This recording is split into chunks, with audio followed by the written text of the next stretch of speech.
কথাগুলো মন দিয়া শুনবেন। গাধাকে যখন সৃষ্টি করা হলো তখন গাধাকে বলা হলো, তোমাকে সকাল থেকে সন্ধ্যা পর্যন্ত প্রচুর পরিশ্রম করতে হবে, সারাদিন পিঠে বোঝা বয়ে বেড়াতে হবে, খেতে পারবে শুধুই ঘাস, তোমার মাথায় কোনো বুদ্ধি থাকবে না, আর তোমার আয়ু দেওয়া হবে 50 বছর। এইটা শুনে গাধা বলল, হে প্রভু, আমাকে 50 বছর না দিয়ে 20 বছর আয়ু দিন, আমি এত বছর বাঁচতে চাই না। সৃষ্টিকর্তা তার এই কথা মঞ্জুর করলেন। তারপর যখন কুকুরকে সৃষ্টি করা হলো তখন কুকুরকে বলা হলো, তুমি হবে মানুষের একজন কাছের বন্ধু, আর তোমার খাবার হবে মানুষের থেকে যাওয়া জুটা খাবার, আর তোমার আয়ু দেওয়া হবে 30 বছর। এইটা শুনে কুকুর সৃষ্টিকর্তার কাছে হাত জোর করে বলল, হে প্রভু, আমি 30 বছর বাঁচতে চাই না, আমাকে 30 বছর থেকে 15 বছর আয়ু দিন। সৃষ্টিকর্তা তার এই কথাও মঞ্জুর করলেন। তারপর যখন বানরকে সৃষ্টি করলেন তখন বানরকে বলা হলো, তুমি শুধু এই গাছ থেকে ওই গাছে ঝুলতে থাকবে আর মানুষকে বিনোদন দেওয়ার চেষ্টা করবে, আর তোমার আয়ু দেওয়া হবে 20 বছর। এইটা শুনে বানরও হাত জোর করে সৃষ্টিকর্তার কাছে বলল, হে আল্লাহ, আমাকে 20 বছর না দিয়ে 10 বছর আয়ু দিন, আমি এত বছর বাঁচতে চাই না। সৃষ্টিকর্তা বানরের কথাও মঞ্জুর করলেন। তারপর আসলো পুরুষের পালা।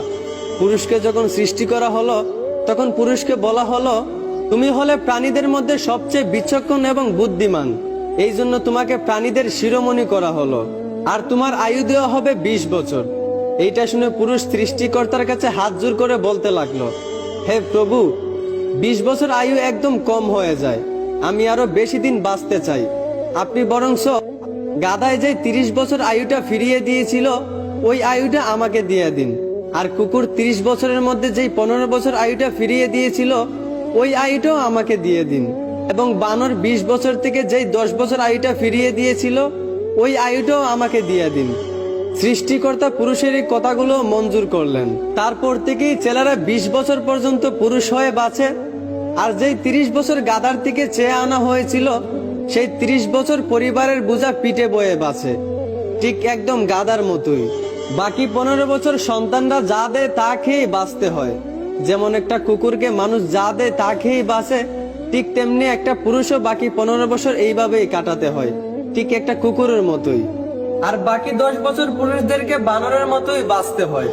বানর যেমন এক ডাল থেকে আরেক ডালে ঝুলাঝুলি করে এবং মানুষকে বিনোদন দেয়, ঠিক তেমনি পুরুষদেরকেও বাকি 10 বছর বাঁচতে হয়, একবার ওই সন্তানের কাঁধে ঝুলে একবার ওই সন্তানের কাঁধে ঝুলে, এবং নাতিদেরকে বিনোদন দিয়ে এইভাবেই বাকি 10 বছর বাঁচতে হয়। এইটাই পুরুষের জীবন, এইটাই বাস্তবতা। আশা করি আমার কথাগুলো বুঝতে পারছেন। ধন্যবাদ।